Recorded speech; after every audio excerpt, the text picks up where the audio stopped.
இன்றே டவுன்லோட் செய்து உங்கள் ஃபேவரட் ஷோக்களை என்ஜாய் பண்ணுங்க. ஏங்கா உன் முகம் வாட்டமா இருக்கு, என்னாச்சு? இல்லடி, ஒரு நல்ல காரியத்துக்காக போறோம். தடங்கள் மேல தடங்கள் வந்துகிட்டே இருக்கு. அதான் மனசுக்கு ரொம்ப கஷ்டமா இருக்கு. என்ன அக்காவும் ஃபீல் பண்றா? ஃபங்க்ஷன் இன்னைக்கு வேணான்னு ஏதாவது சொல்லிட போறா. அப்புறம் நாம போட்ட திட்டமெல்லாம் வீணா போயிடுமே.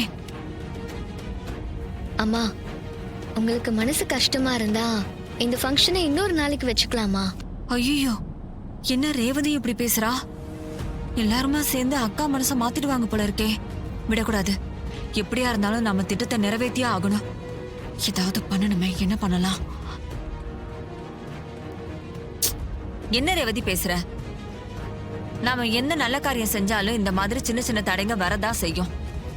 அதுக்காக நாம எதையும் செய்யாம இருக்க முடியுமா? இதெல்லாம் மூட நம்பிக்கை. அதை பெருசா எடுத்துக்காம கடந்து போய்கிட்டே இருக்கணும். அதான் புத்திசாலித்தனம். ரேவதி, ஃபங்க்ஷன் இன்னைக்குன்னு முடிவு பண்ணிட்டோம். ஆண்டவன் மேல பாரத்தை போட்டு ஆரம்பிச்சிருவோம். ஹலோ, யாருங்க? சார், நான் உங்க ஃபேக்டரியில வேலை செய்யற சண்முகத்தோட மனைவி சாந்தா பேசுறேன் சார். சொல்லுங்க, என்ன விஷயம்? சார், என் புருஷனுக்கு காலையில ஃபேக்டரியில அடிபட்டு மயக்க நிலையில இருக்காருன்னு போன் வந்துச்சு சார். ஐயோ, அங்க வேலை செஞ்சவங்களே அவர் ஹாஸ்பிட்டல்ல சேர்த்திட்டாங்க சார். நானும் இப்ப ஹாஸ்பிட்டல்ல தான் சார் இருக்கேன். எப்படிங்க அடிபட்டுச்சு? இப்ப எப்படி இருக்காரு? தெரியல சார், டாக்டருங்க ட்ரீட்மெண்ட் பண்ணிட்டு இருக்காங்க சார். ஹாஸ்பிட்டல்ல பணம் கட்ட சொன்னாங்க சார். அதான் சார் உங்களுக்கு போன் பண்ணேன். சரிங்க, தைரியமா இருங்க, நாங்க வந்துடுறேன். சரிங்க சார், தேங்க்ஸ் சார். சகல, என்னாச்சுப்பா? யார் போன்ல? சண்முகத்துக்கு அடிபட்டு ஹாஸ்பிட்டல்ல இருக்காராம். அவங்க ஒய்ஃப் ஃபோன் பண்ணி சொல்றாங்க. என்னன்னு பார்த்துட்டு வந்துடலாம் வாங்க.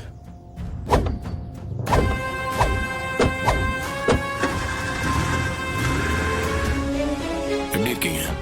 பரவாயில்ல சார். சார், உங்ககிட்ட ஒரு முக்கியமான விஷயம் சொல்லணும் சார். சொல்லுங்க சார், ஃபங்க்ஷன் அப்ப மேடம் ஆன் பண்ற சுவிட்சை ஒரு தடவை செக் பண்ணலான்னு போனேன் சார். அதுல யாரோ கரண்ட் ஷாக் வச்சிருந்தாங்க. அதனால மயங்கி கீழே விழுந்துட்டேன் சார்.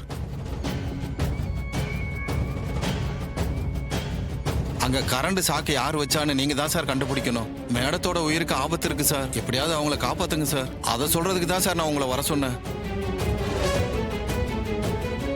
சகல, ஃபங்க்ஷன் அப்போ ஏதோ ஆபத்து நடக்க போற மாதிரி தெரியுதுப்பா. பாப்பா போய் பார்க்கலாம். நீங்க உடம்பு பார்த்து. சரிங்க சார். அக்கா, நல்ல நேரம் போய்கிட்டே இருக்கு. இன்னும் கொஞ்ச நேரத்துல நீ மிஷினை ஸ்டார்ட் பண்ணி வைக்கணும். இல்லனா இவ்வளவு தூரம் ஏற்பாடு செஞ்சதெல்லாம் வேஸ்டா போயிடும்க்கா. வாக்கா, வந்து ஸ்டார்ட் பண்ணு. சந்திரா, ஆனது ஆச்சு. இன்னும் கொஞ்ச நேரம் வெயிட் பண்ணுவோம். அதான் மாப்பிள்ள ரேவதிக்கு போன் பண்ணி இன்னும் கொஞ்ச நேரத்துல நாங்க வந்துருவோம் சொல்லிருக்காருல. நீ ஏன் அவசரப்படுற? கொஞ்சம் வெயிட் பண்ணலாம், இரு. ஆமா சந்திரா, மாப்பிள்ளைங்க வந்துடட்டும். இதை நிர்வாகிக்க போறதும் ராஜ மாப்பிள்ள தானே.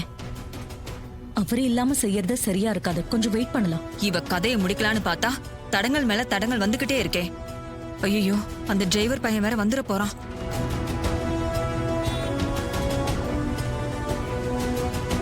அம்மா, நல்ல நேரமா முடிய போறது. இன்னும் வெயிட் பண்றது அவ்வளவு நல்லதா எனக்கு தோணல. நல்ல நேரத்துல எந்த காரியத்தையும் செய்யணும். அப்பதான் அது நல்ல பலனை கொடுக்கும். அக்கா, ஐயரே ஆரம்பிச்சிடலான்னு சொல்றாரு. இதுக்கு மேல டிலே பண்ண சரியா இருக்கும்னு தோணல. வாக்கா, வந்து ஸ்டார்ட் பண்ணு. வாக்கா, யோசிக்காத. சரி, ஸ்டார்ட் பண்ணிடலாம் வாங்க. ஆத்திர அவசரத்துக்கு ஒருத்தர் கூட போன் எடுக்க மாட்டேன்றாங்க. அங்க என்ன நடக்குதுன்னு தெரியலப்பா.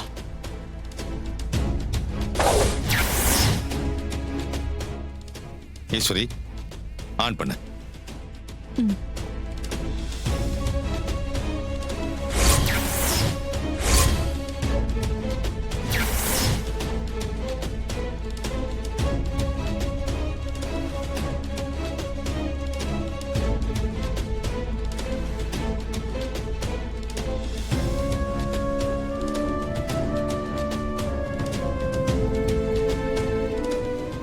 என்னாச்சு ஈஸ்வரி? சந்திரா, இங்க வா. எதுக்குக்கா? வா சொல்றேன். வா. சந்திரா, நீ என் தங்கச்சி. எனக்காக நீ எவ்வளவோ செஞ்சிருக்க. கட்டின புருஷனை கூட தூக்கி எறிஞ்சிட்டு ஏன் பக்கம் வந்து நிக்கிற. உனக்காக நான் எதுவுமே பண்ணதே இல்லை. எத்தனையோ ஃபங்க்ஷனை நான் தலைமை தாங்கி நடத்தி வச்சிருக்கேன். இப்போ நம்ம வீட்டு ஃபங்க்ஷனை நீ தான் ஆரம்பிச்சு கொடுக்கணும்.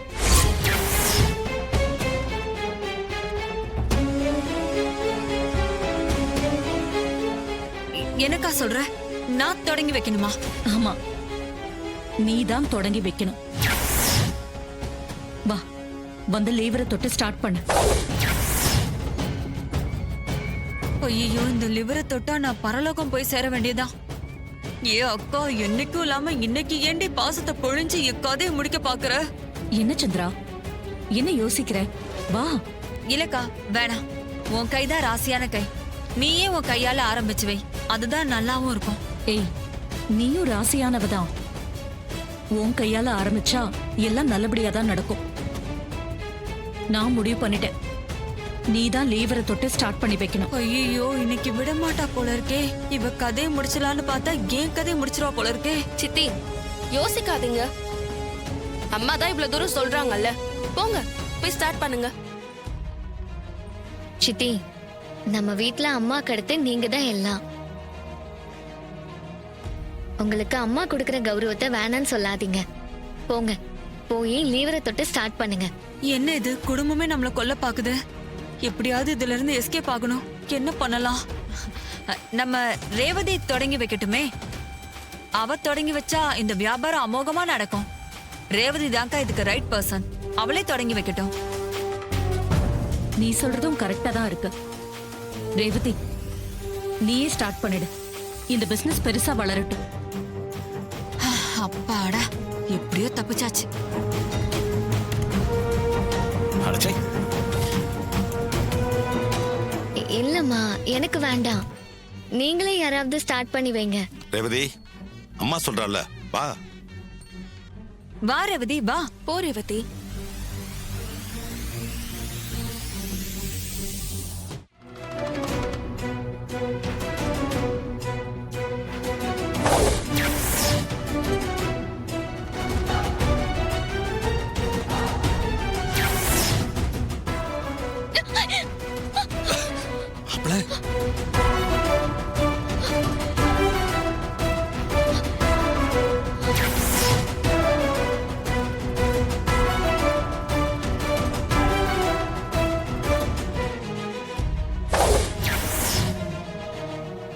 என்னாச்சு மாப்ள? ஏன் ஏதாவது பிரச்சனையா? அத்தை, அந்த லீவரை தொட்டா ஷாக் அடிக்கிற மாதிரி செட் பண்ணி வச்சிருக்காங்க. ஷாக்கா?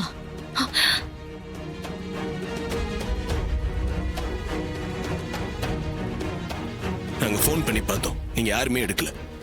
நல்ல வேலை, யாரும் தொடல. என்ன மாப்ள சொல்றீங்க? லீவரை தொட்டா ஷாக் அடிக்குமா? ஆமா அத்தை. இந்த விஷயம் உங்களுக்கு எப்படி தெரியும்? சண்முகம் தான் சொன்னாரு. அவர் காலையில இந்த லிவரை தொட்டு ஷாக் அடிச்சதுனால தான் ஹாஸ்பிட்டல் அட்மிட் ஆயிருக்காரு.